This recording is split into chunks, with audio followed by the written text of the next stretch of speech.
So what's up? Kamusta? Ayos pa tayo dyan. So nandito tayo ngayon sa may Mitsukushi San Rafael branch para sa update natin dito sa motorcycle na to. Ano nga ba to? Ito yung Euromotor Sports R125. Alamin natin kung sulit nga ba ang ganitong motorcycle ngayong 2024. Napakaangas na ganitong motorcycle. So pag naghahanap ka ng mura at talagang sulit, service at pang long ride, pwede ang isang to. So umpisahan na natin yung walk around para dito sa may Euromotor Sports R125. So, ayos na ayos siya. You cannot stop me, I'ma make it to the top spicy. Call it covenant, not cocky. You cannot break me, this world's mine for the taking. Got an itch, man, I'm making. Oh, I'll keep my head down and grind and be patient. I'll take a stab at the top and the sailing. They can all try, but you cannot contain it. Cause I see the things that I want and I take on my goal. Push myself to the brink, no limit. Do what it takes to be free, committed. I'm a little obsessed with things, I'll admit it. But that's what it takes to get a freedom ticket. Got a killer instinct and it's just the beginning. Breaking down walls and the hurt start thinning. And the more you push it, the fast start trimming. Till you're the only one standing up straight, winning all. No, we never sit still. It's time to stand up. Time.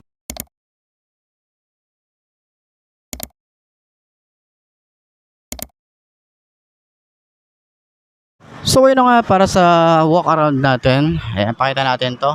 So ngayon na lang ulit tayo nag-vlog dito sa may San Rafael branch ng Mitsukushi. Kasi nga nakita natin to. At syempre para makabawi sa kanila, ba-vlog natin yung kanilang area. At meron tayong update para dito. So dito muna tayo mag-focus. Meron tayo ritong Euromotor R125 na Sports Racing Edition. So ayan, kita nyo naman, decals pa lang mga boy, diba? Decals pa lang, mapapansin nyo na talagang napaka-sporty looking nung datingan niya. At syempre meron tayong upgrade para dito. Umpisahan natin dito sa headlight. At syempre ito yung binago nila rito. Meron sila rito ang projected lamp, dalawa yan.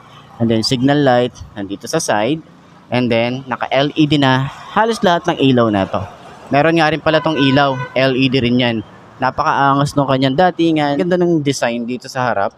May mga sharp design din yan dito. May mga patusok, may mga pa-edge na design dito. Kita mo yung lining and then yung matte finish talaga. Ma-appreciate mo yung mga shadow kapag natatamaan siya rito. Alam mo kung nasan yung poging side eh, 'di ba? So sa mga decals niya, ayan, meron tayong kulay orange yellow dito and then pa-red yung datingan niya, pa-faded, 'di ba? Then dito naman sa side, meron tayong decals na ganyan. Decals din dito and then decals din dito sa side nito. So, ayan yung datingan niya. Ganda, 'di ba? Pero sana dito, yung Euromotor nila is naka-emblem. Parang mas maganda kung naka-emblem siya eh. Tapos, yung logo nila. Tingin nyo. So, yun nga, naka-telescopic fork tire rito. Naka-front fender, maganda rin. Flexible din yan. Mahaba din yung kanyang fender. Hanggang dyan yung extension niya.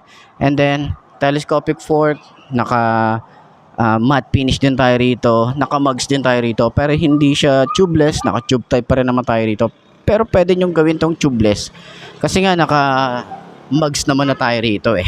Ang size ng kanyang tires ay 2.5 by 17. So naka-single disc brake, naka-dual pad caliper tayo rito, and then air-cooled pa rin naman ang isang to. Pero sana maglabas din si Euromotor ng ganitong design and then FI. Why not, diba? Sa side, kita nyo yung ganda ng decals niya. Meron tayong open part dito. Dito naman is design lang siya. Hindi siya naka-open. Yan. So, mas madaling kalikutin dito yung carb. Pero open naman dito eh. Sa ilalim. Kaya mas madali siyang kalikutin. So, yung decals niya, meron tayong Racing Sport. Bagay naman talaga dun sa kanyang design ng kanyang decals. Talagang parang sporty looking talaga yung datingan niya. So, yung makina, alam naman natin na 125cc lang naman to. Pero, ayan, ganda ng paint job. Meron tayong Euromotor na naka-emboss. Hindi pa rin inaalis yan. Yung Euromotor, yung kanyang kickstart. Ganda ng finish dito. And then, yung tapakan, combination ng rubber and metal. Same lang din dito sa foot pegs natin na rubber and metal yung combination. Pero, hindi siya napiflip. Meron tayong bracket dito para at least hindi tayo mapasok. So, rear brake pedal, napaka-smooth lang din. Tapos maganda rin yung finish niya and then malapad yung tapakan. Yung foot pegs naman para sa angkas, mas bulky siyang tingnan, mas mataba. Combination din ng rubber and metal. Ganda ng alloy na ginamit dito. Ganda rin ng finish ng paint job. And then dito naman din sa side, meron siyang parang carbon fiber finish. Ayan. Dito naman, yung kanyang decals, meron tayong R125 So, pag tiningnan mo kasi to Euromotor R125 lang talaga siya. Pero meron tong Sports R125. Yun talaga yung pinakapangalan niya. So, naka-dual shock tayo rito. Hindi siya adjustable. Meron tayong swing arm. Ganda rin ng swing arm niya. Naka-drum brake tayo dito sa likod. Naka-mugs din tayo rito. At yung size naman ay 2.75 by 17. Ayan. So, pwede nyo rin ipa-tubeless to kasi naka-mugs naman tayo rito eh. Ayan. Tapos, maganda rin yung design ng mugs. Para siyang merong chrome or parang pinagtabasan yung kanyang itsura. So, maganda rin yung ating tambucho. Meron siyang cover na metal. Ayan. Hindi siya plastic. Metal po siya. Simpleng-simple lang yung pinaka-pipe. Mahaba.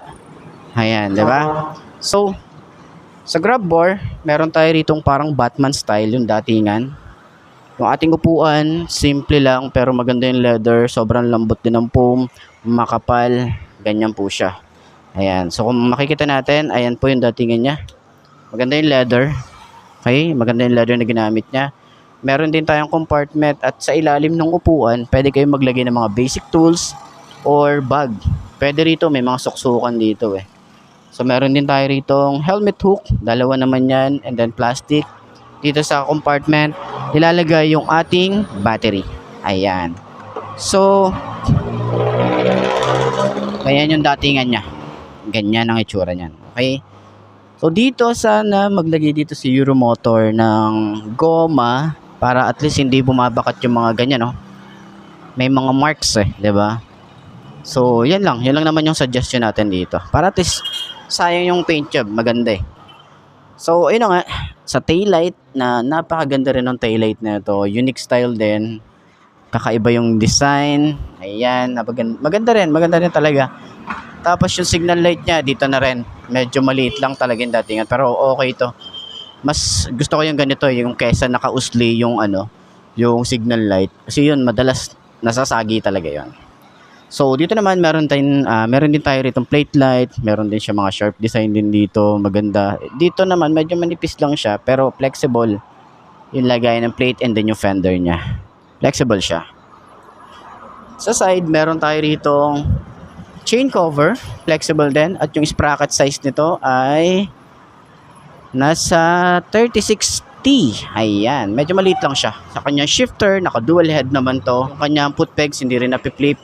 And then, naka 4-speed nga rin pala to, yung kanyang gear. Okay.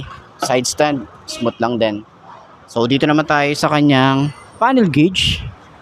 Naka-upright position din tayo rito. Maganda yung design niya. Oh. Napaka-sporty looking nung kanyang design. Maganda yung panel gauge niya. Maganda rin, colorful eh. Yan, speedometer, odometer, signal light, magkabukod naman yan. Pag naka-high beam, fuel gauge, ayan, siguro 4 bar. Ayan, 4 bar. Then neutral, 1 to 4, yung gear position niya, 'di ba? O ating susi. Ganda rin 'yung susi natin dito.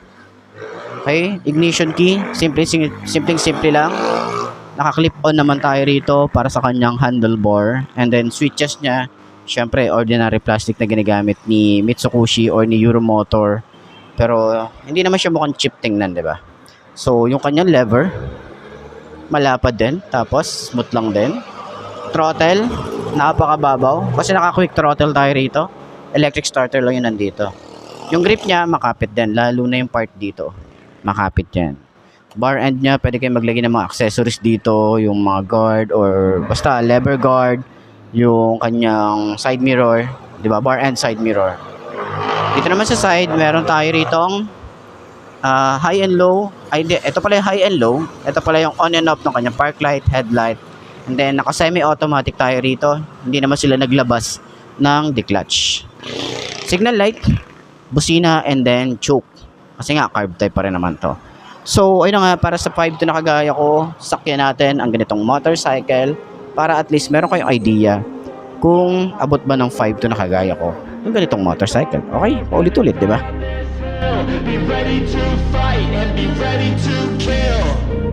You cannot stop me, I'ma make it to the top spicy. Call a covenant, not cocky. You cannot break me, this world's mine for the taking. Got an itch, man, I'm making. Oh, I'll keep my head down and grind and be patient. I'll take a stab at the top and the sailing. They can all try, but you cannot contain it. Cause I see the things that I want and I take on my goals. Push myself to the brink, no limit. Do what it takes to be free, committed. I'm a little obsessed with things, I'll admit it. But that's what it takes to get a freedom ticket. Got a killer instinct and it's... Alright. Upuan natin itong Euromotor R125. Ganyan yung tsura niya, pero side stand natin para malaman natin kung abot ba ng 5 to na kagaya ko. Ang ganitong motorcycle, diba? So, ayan. Usad natin, baka maano tayo rito. Ayan. Ganito ang itsura niya kapag naka center stand tuloy. Naka side stand, ayan, ganyan yung itsura niya. So, mukhang hindi naman siya delikado. Ikutan muna natin. Ayan. So, napakaganda talaga na ito. Napakaangas ng datingan niya.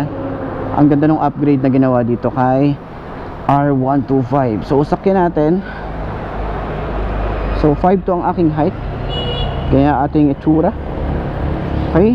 So, abot naman natin. Pero medyo bukaka tayo rito.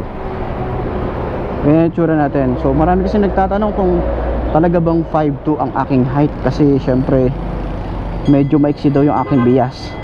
So, ang ano ko kasi, maiksi yung aking bias, mahaba yung katawan ko. Kaya 5'2 yung aking height eh. Kaya nga nagbubuts ako kasi minsan talaga may mga motorcycle na hindi ko abot, 'di ba? Kaya nga nagbubuts ako eh. Ayan. So sa mga nanlalait ng height ko, sanay na po ako diyan, hindi na po ako na ano diyan no, na tawag doon, naiinis kasi yun na talaga ako eh. Ano bang magagawa ko, yun na yung height ko. Pero yun nga, balik tayo sa motorcycle. Ayan, sa shock niya, tingnan niyo, napakaganda ng shock oh. 'Di ba? Turning radius. Napakalawak ng turning radius na ito. Ayan. 'Di ba? Leg room pag nakaupo. Napakalawak, 'di ba? Turning radius. Ayan, tumatama na nga siya dito sa atin. Pero pwede pa tayong umusad. Tapos turning radius, ayan, tatama pa din, 'di ba? So, sa likod, yung shock niya, napakaganda rin ng shock, oh. Napakalambot. 'Di ba? So, ayun. Sa lahat ng mga gustong kumuha ng ganitong motorcycle, puntahan nyo na lang dito sa may Mitsukushi San Rafael branch. Kung gusto nyo ng ganitong motorcycle, available po sila ng isang unit. So, kulay black na matte finish. Ayos siya. So, center stand natin. Kung madali lang din siyang center stand. Yun, madali lang din. Okay. Ayos, diba? Okay, para sa presyo naman ito, sa lahat ng mga nagtatanong kung magkano nga ba ang ganitong motorcycle. So, syempre, hawak natin yung kanilang presyo. So, nagkakahalaga lang naman to ng 50,900 pag kinash, down payment na 3,500 at yung monthly nila, ipapakita ko na lang din dyan sa screen nyo para at least hindi na tayo masyadong matagal. So, ayan, nalaman nyo kung magkano nga ba ang ganitong motorcycle. So, puntahan nyo na lang dito at kontakan nyo na lang yung Mitsukushi San Rafael branch para at least doon sa mga mag-i-inquire, direct na kayo sa kanila. So, ayos yan, diba? So, yun ang mga best, no? Ito na ba ang motor na babagi sa'yo? Kung ito na nga, ay markahan mo na at mag-subscribe ka na sa aking YouTube channel. I-click mo na rin yung notification bell para updated ka sa lahat ng videos na upload natin. Dito araw-araw, so laging tatandaan, wala sa brand ng motor ang itatagal niyan. Kung di na sa pag-aalaga mo yan, tatagal yan, ayos na ayos yan. So, kita-kita na lang ulit tayo bukas. I'm Mark D. Ciao. Maraming salamat sa inyo. Babush. Haha.